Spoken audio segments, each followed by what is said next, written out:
JP Astro ലൈഫിലേക്ക് എല്ലാവർക്കും സ്വാഗതം.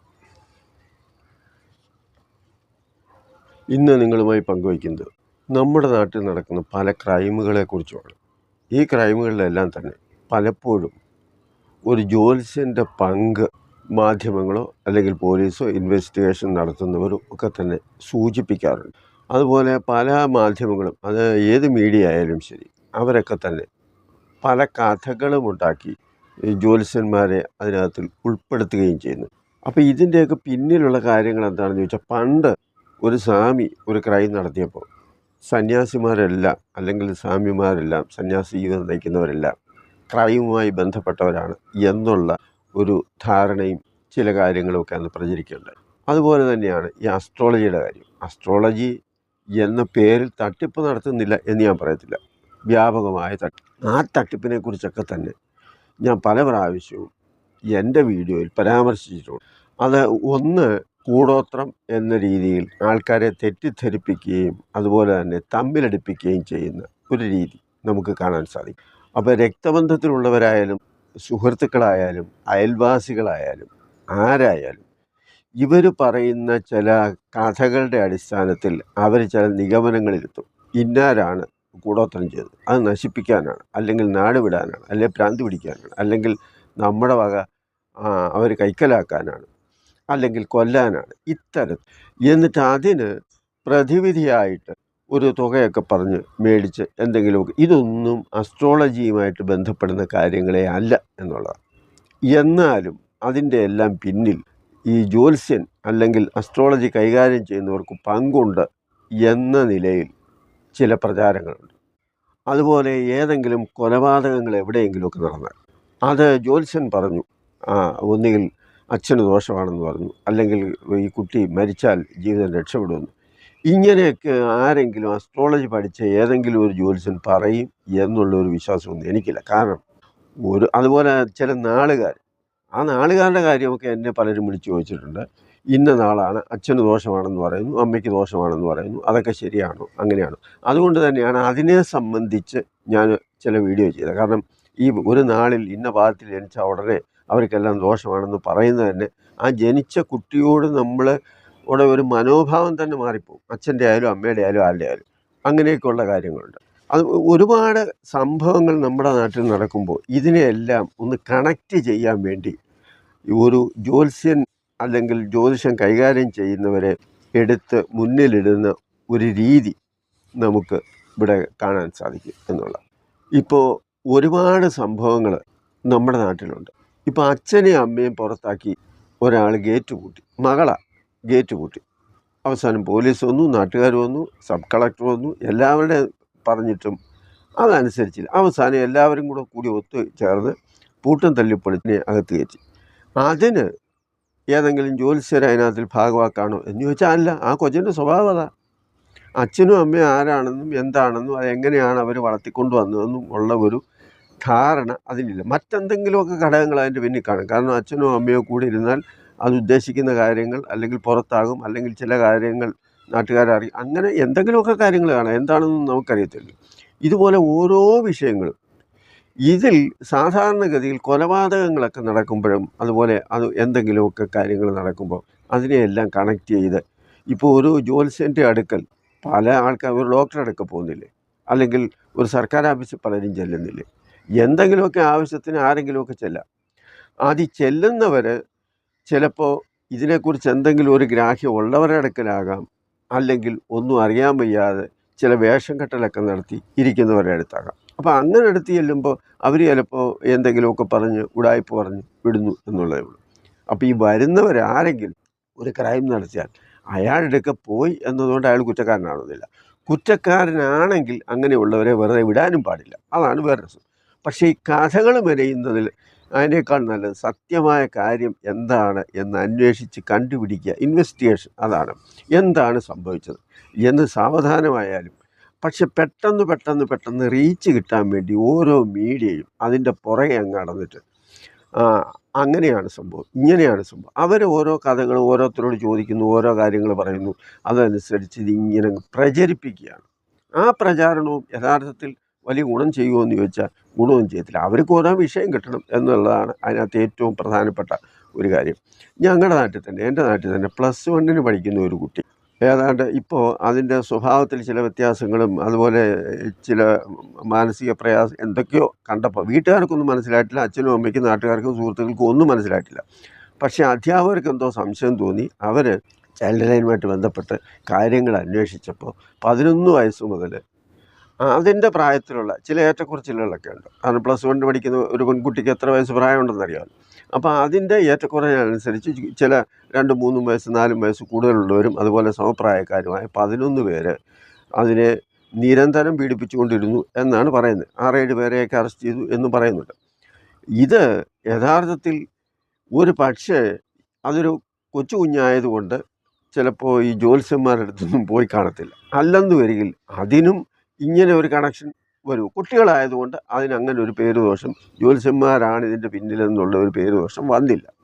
അതുപോലെ ഒരു 2.5 വയസ്സുള്ള ഒരു കുഞ്ഞിനെ കിണറ്റിലിട്ടു. യഥാർത്ഥത്തിൽ നൊന്തുപെറ്റ ഏതെങ്കിലും ഒരമ്മ അത് സഹിക്കുമോ, അല്ലെങ്കിൽ നോക്കി നിൽക്കുമോ, അല്ലെങ്കിൽ അതിന് കൂട്ടു നിൽക്കുമോ? ഇതൊന്നും ചെയ്യത്തില്ല. ഒരു 2.5 വയസ്സുള്ള ഒരു കുഞ്ഞിനെ അമ്മയുടെ കൂടെയല്ലേ കിടന്നുറങ്ങും, അമ്മയല്ലേ സംരക്ഷിക്കേണ്ടത് രാത്രിയിൽ. അപ്പം ആ കുഞ്ഞ് കിണറ്റിൽ പിന്നെ തള്ളിയിട്ട് കൊല്ലുന്നത് അമ്മാവനാണെന്ന് പറയുന്നു. അപ്പോൾ ഈ അമ്മാവനും ഈ കുഞ്ഞും ഈ അമ്മയും തമ്മിൽ, അതുപോലെ ആ വീട്ടിലും വേറെ ആൾക്കാർ കാണുമല്ലോ. അപ്പോൾ അതിൻ്റെ യഥാർത്ഥ കാരണം എന്താണ് എന്നുള്ളതും നമ്മൾ അന്വേഷിക്കണം. ഇപ്പോൾ ഏതെങ്കിലും ഒരു ജ്യോത്സ്യൻ പറയുകയാണ്, ഞാനങ്ങ് ആ വാദത്തിന് വേണ്ടിയാണ്, ഈ കുഞ്ഞ് ജീവിച്ചിരുന്നാൽ നിങ്ങൾക്ക് ദോഷമാണ് എന്ന് പറഞ്ഞാൽ ഏതെങ്കിലും ഒരു പെറ്റമ്മ അതിന് കൂട്ടു നിൽക്കുമോ? ഒരച്ഛൻ അതിന് കൂട്ടു നിൽക്കുമോ? അല്ലെങ്കിൽ ഒരു അമ്മാവൻ അതിന് കൂട്ടു നിൽക്കുമോ? 2.5 വയസ്സുള്ള ഒരു കുഞ്ഞെന്ന് പറഞ്ഞാൽ അതിന് ഈ ലോകത്തെക്കുറിച്ച് എന്താ അറിയാവുന്നത്? നിഷ്കളങ്കയായ ഒരു കുഞ്ഞ്. അപ്പം വിവരദോഷവും വിവരക്കേടും കാണിക്കുന്നതെല്ലാം ഇതിൻ്റെ ഒന്നും കുഴപ്പം കൊണ്ടല്ല. ശരിക്കും പറഞ്ഞാൽ അത് എന്താണെന്ന് ഞാനിപ്പോൾ പറയുന്നില്ല. കാരണം പോലെ പണ്ട് ഒരു 1-2 വർഷം മുമ്പ് ഒരു കൊലപാതകം നടന്നു. അത് നരഹത്യയാണെന്നും പറഞ്ഞ് അതിൻ്റെ പുറകെ നടന്നു. യഥാർത്ഥത്തിൽ ഈ കൊലപാതകമായാലും എന്ത് ക്രൈമായാലും എന്ത് കുറ്റം ചെയ്താലും ആരെങ്കിലുമൊക്കെ അവരെ സഹായിക്കാനും കാണും. കോടതിയിലായാലും വക്കീലന്മാരായാലും അങ്ങനെയൊക്കെ. അപ്പോൾ അങ്ങനെയൊക്കെ പല വിശ്വാസങ്ങളും ഇവർക്കുള്ളത് കൊണ്ടാണ്. അല്ലെങ്കിൽ ഇത്രമാത്രം ഒന്നും കാര്യങ്ങൾ നമ്മുടെ നാട്ടിൽ അങ്ങനെ സാധാരണയായിട്ട് നടക്കും. പകുതി പൈസ കൊടുത്താൽ ബൈക്ക് കിട്ടുമെന്ന് പറഞ്ഞു 300 കോടി തട്ടിച്ചുകൊണ്ട് പോയി. ഇതിനൊന്നും ജ്യോത്സ്യന്മാർ ഉത്തരവാദിയല്ല. കാരണം അവൻ്റെ ബ്രെയിനാണ്, ഒരുത്തൻ്റെ ബ്രെയിൻ. അവൻ എങ്ങനെ മനുഷ്യനെ പറ്റിക്കാം, എങ്ങനെ കാശുണ്ടാക്കാം എന്നതിനെക്കുറിച്ച് ചിന്തിക്കുമ്പോഴാണ് അവൻ പുതിയ പുതിയ കാര്യങ്ങൾ എങ്ങനെ വർക്കൗട്ടായിട്ട് ചെയ്യാൻ പറ്റും എന്നതിനെക്കുറിച്ച് ആലോചിക്കുന്നത്. അതുപോലെ പണ്ട് തിരുവനന്തപുരത്ത് 23 വയസ്സുള്ള ഒരാൾ ഈ 1 ലക്ഷം രൂപയായിട്ട് 25% മാസം തോറും പലിശ കൊടുക്കുമെന്ന് പറഞ്ഞു.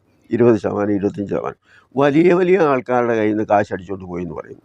ഇതൊക്കെയെന്ന് പറയും എല്ലാം വിദ്യാഭ്യാസം, ഭയങ്കര വിദ്യാഭ്യാസമുള്ളവരാണ്, ഭയങ്കര ബുദ്ധിജീവികളാണ്, എല്ലാ കാര്യങ്ങളും അറിയുന്നവരാണ് എന്നൊക്കെ പറയുന്ന ഈ കേരളത്തിൽ തന്നെയാണ് നമുക്ക് ലജ്ജ തോന്നുന്ന ഒട്ടനവധി കാര്യങ്ങളും നടന്നുകൊണ്ടേയിരിക്കുന്നത്.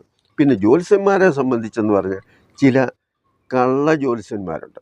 അത് പണ്ടുകൊണ്ട്, അതായത് കാലഘട്ടത്തിനനുസരിച്ച് നമ്മൾ ചിന്തിക്കാൻ തയ്യാറാകുന്നില്ല എന്നുള്ളതാണ്. ഞാൻ LP സ്കൂളിലൊക്കെ പഠിക്കുന്ന സമയത്ത് ഒരു മരണം നടന്നാൽ ഇപ്പോൾ 10, 25, 30 കിലോമീറ്ററിന് ദൂരെയൊക്കെ ആരെങ്കിലും ബന്ധുക്കളുണ്ടെങ്കിൽ അവരെ ചരമം അറിയിപ്പിക്കാനായിട്ട് 4 വഴിക്കും ഓരോരുത്തരെ പറഞ്ഞു വിടും.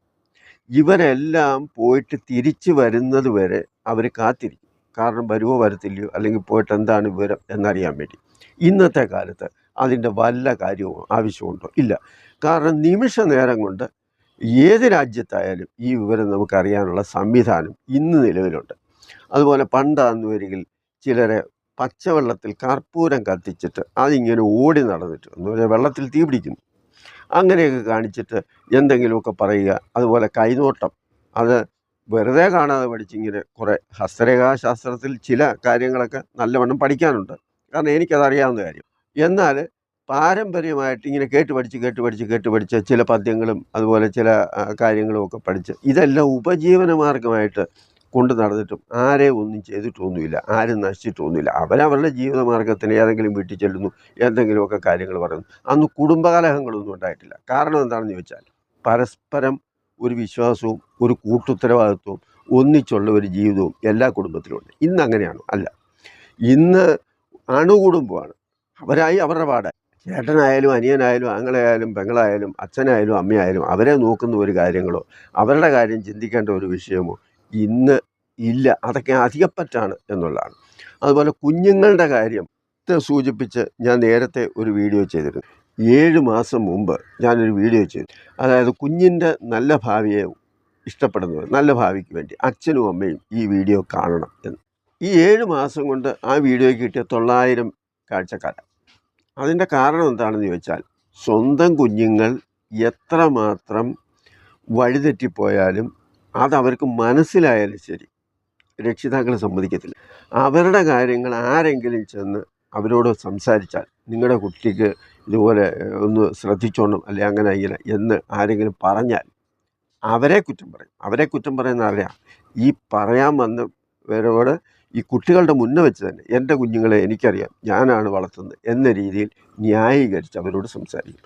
അതുപോലെ ടീച്ചേഴ്സ് എന്തെങ്കിലും കാര്യങ്ങളൊന്ന് പറയുമോ അല്ലെങ്കിൽ ഒന്ന് ശാസിക്കുമോ ഒന്ന് തല്ലുകയോ ചെയ്താൽ അപ്പോൾ ഈ ലോകം മൊത്തം സോഷ്യൽ മീഡിയ ആയാലും അല്ലാതായാലും നാട്ടുകാരായാലും വീട്ടുകാരായാലും രാഷ്ട്രീയക്കാരായാലും എല്ലാവരും അങ്ങ് ഇളകി അതെന്തോ ഭയങ്കര ക്രൈമായിപ്പോയി എന്ന് പറഞ്ഞാൽ ഒന്ന് വഴക്ക് പറയുകയോ അല്ലെങ്കിൽ ഒന്ന് തല്ലുകയോ ചെയ്താൽ ഉടനെ അത് എന്തോ വലിയ കൊലപാതകമാണ് എന്നുള്ള ഒരു രീതിയിൽ അതിനെ അങ്ങ് പെരുപ്പിച്ച് അവരെ അങ്ങ് നശിപ്പിക്കും. അതുകൊണ്ട് എന്ത് പറ്റി, രക്ഷകർത്താക്കൾ പറഞ്ഞാലും രക്ഷകർത്താക്കൾ പറഞ്ഞില്ലേലും നാട്ടുകാർ പറഞ്ഞില്ലേലും ഇവരെ കണ്ടാലും അവർ കൂടുതലായിട്ടൊന്നും മൈൻഡ് ചെയ്യത്തില്ല, നമുക്കെന്തോ വേണം എന്നുള്ള ഒരു രീതിയിൽ അധ്യാപകരും ആ ഒരു നിലയിലേക്ക് പോയി. പിന്നെ വലിയ പ്രശ്നമൊക്കെ വരുമ്പോൾ അത് പിന്നെ പോലീസും അതുപോലെ ചൈൽഡ് ലൈനും ഒക്കെ ഇടപെട്ട് അത് പിന്നെ അതിൻ്റെ വിശദാംശങ്ങളൊക്കെ അറിഞ്ഞാണ് പല കാര്യങ്ങളും പുറം ലോകം അറിയുന്നത്. അതുപോലെ ഈ ലഹരി ഉപയോഗം ഇന്നത്തെ കുട്ടികളിലെന്ന് പറഞ്ഞു കഴിഞ്ഞാൽ അത് നമുക്ക് പറയാൻ പറ്റുന്നതിനേക്കാൾ അതിഭീകരമായ ഒരവസ്ഥയിലാണ്.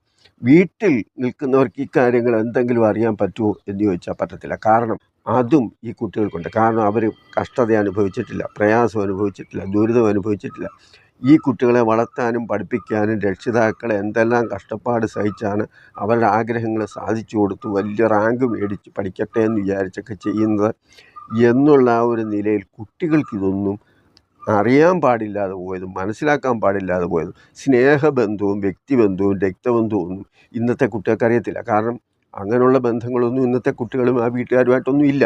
അവർക്കൊരു മൊബൈലോ കമ്പ്യൂട്ടറോ ലാപ്ടോപ്പോ അല്ലെങ്കിൽ ടാബോ എന്തെങ്കിലും ഉണ്ടെങ്കിൽ അവരതിനകത്തങ്ങ് ചടഞ്ഞു കൂടിക്കോളും. ഈ കോവിഡ് വന്നതിന് ശേഷമാണ് ഈ കമ്മ്യൂണിക്കേഷൻ ഇത്ര മോശമായിട്ട്. എല്ലാവരുടെയും കയ്യിൽ മൊബൈലുണ്ട്.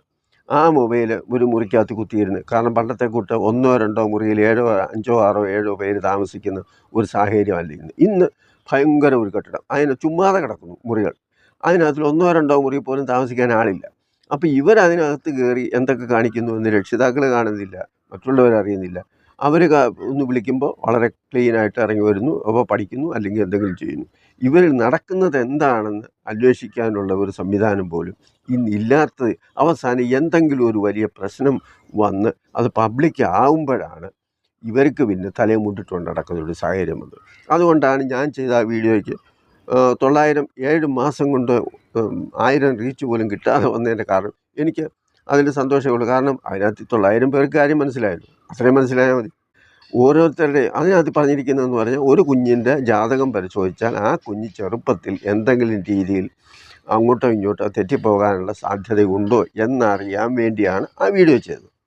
അപ്പോൾ അത് ഓരോ അച്ഛനും അമ്മയും അത് ഇഷ്ടപ്പെടുന്നില്ല എന്നുള്ള അവരുടെ കാര്യം. കാരണം ഒരു പക്ഷേ അങ്ങനെയാണെങ്കിൽ അവർക്ക് സഹിക്കാൻ പറ്റത്തില്ല. അപ്പോൾ ഇതുപോലെ നമ്മുടെ നാട്ടിൽ നിരവധി കാര്യങ്ങൾ ഇങ്ങനെ സംഭവിച്ചുകൊണ്ടേയിരിക്കുന്നു എന്നുള്ളതാണ്.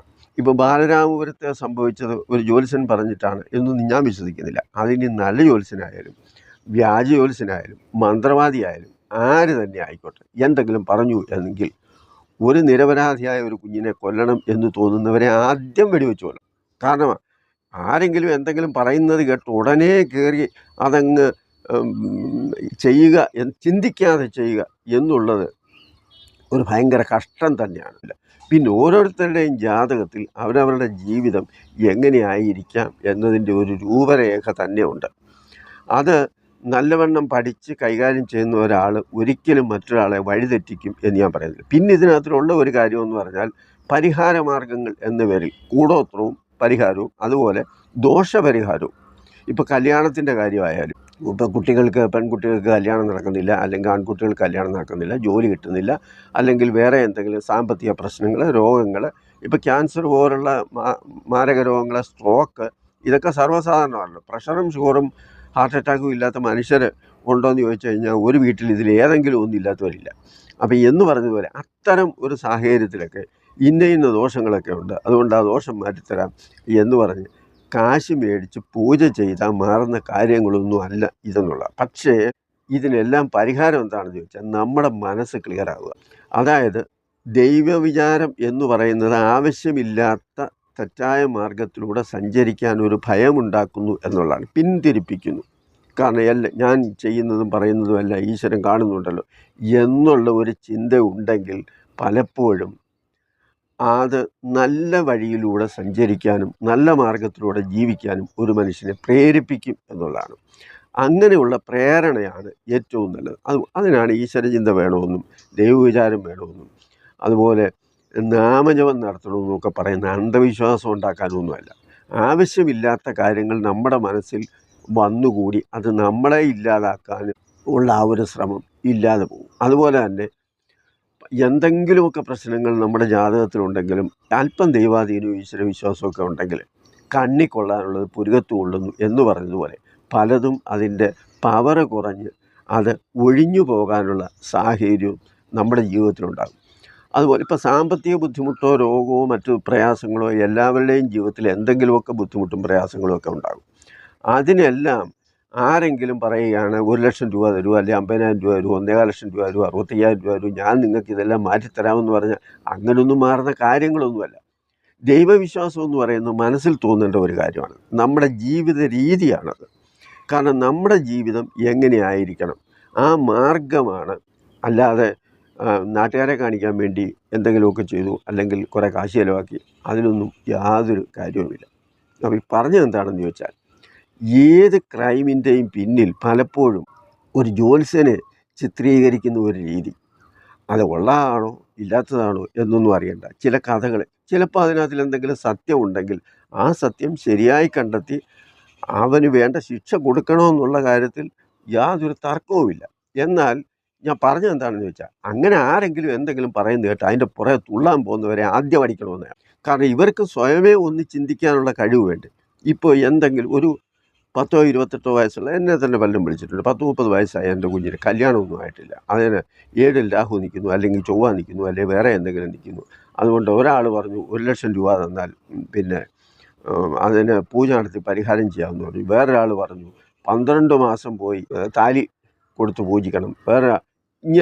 ഇതിങ്ങനെയൊക്കെ ചെയ്യുന്നത് കൊണ്ട് എന്തെങ്കിലും പ്രയോജനമുണ്ടോ എന്ന് ചോദിച്ചാൽ ഇല്ല. പക്ഷേ ആ കുഞ്ഞിന് 28 29 30 വയസ്സുള്ള ആ കുട്ടിക്ക് ഒരു നല്ല ഈശ്വര വിശ്വാസവും അതുപോലെ ഒരു നല്ല രീതിയിൽ കാര്യങ്ങൾ പഠിക്കാനും മനസ്സിലാക്കാനും അതുപോലെ നേരായ വഴിയിലൂടെ സഞ്ചരിക്കാനും കഴിയുമെങ്കിൽ ദൈവം തന്നെ അതിനൊരു വഴിയുണ്ടാകും.